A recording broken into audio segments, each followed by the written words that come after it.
കേരളത്തിൽ മയക്കുമരുന്ന് വ്യാപകമാക്കുന്നതിന്റെ പ്രധാന ഉത്തരവാദി SFI ആണെന്ന് മുൻ പ്രതിപക്ഷ നേതാവ് രമേശ് ചെന്നിത്തല. SFI പിരിച്ചുവിടണമെന്നാവശ്യപ്പെട്ട് രമേശ് ചെന്നിത്തല രാഷ്ട്രീയ സംരക്ഷണം ഉള്ളതുകൊണ്ടാണ് ലഹരി മാഫിയ കേരളത്തിൽ വ്യാപകമാകുന്നതെന്നും ആരോപിച്ചു. തൃശൂരിൽ മയക്കുമരുന്നിനെതിരെ INTUC സംഘടിപ്പിക്കുന്ന ഡ്രഗ് ഫ്രീ കേരള ക്യാമ്പയിൻ ഉദ്ഘാടന വേളയിൽ മാധ്യമപ്രവർത്തകരോട് സംസാരിക്കുകയായിരുന്നു അദ്ദേഹം. കേരളത്തിൽ മയക്കുമരുന്ന് വ്യാപകമാക്കുന്നതിന്റെ പ്രധാന ഉത്തരവാദി SFI ആണ്.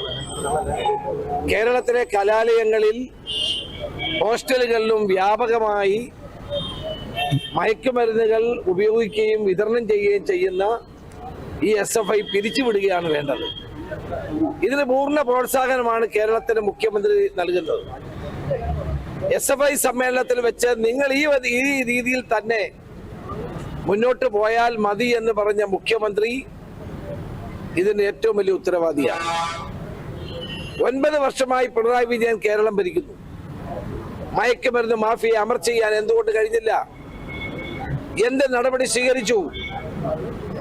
ഇപ്പോൾ കേരളത്തിലെ ഹോസ്റ്റലുകളിൽ പോയി റെയ്ഡ് ചെയ്യാൻ കേരള പോലീസിന് അനുവാദം കൊടുക്കുമോ? കൊച്ചിയിലെ പോലീസിനെ ഞാൻ അഭിനന്ദിക്കുന്നു. അവരെടുത്ത ഏറ്റവും നല്ല നടപടിയാണ്. ഇതുപോലെ നടപടി സ്വീകരിക്കാൻ തയ്യാറായാൽ, ശക്തമായ നടപടി ഉണ്ടായാൽ കേരളത്തിൽ ലഹരി മാഫിയയുടെ വേറിറക്കാൻ കഴിയും. ഇതിറക്കാതിരിക്കാൻ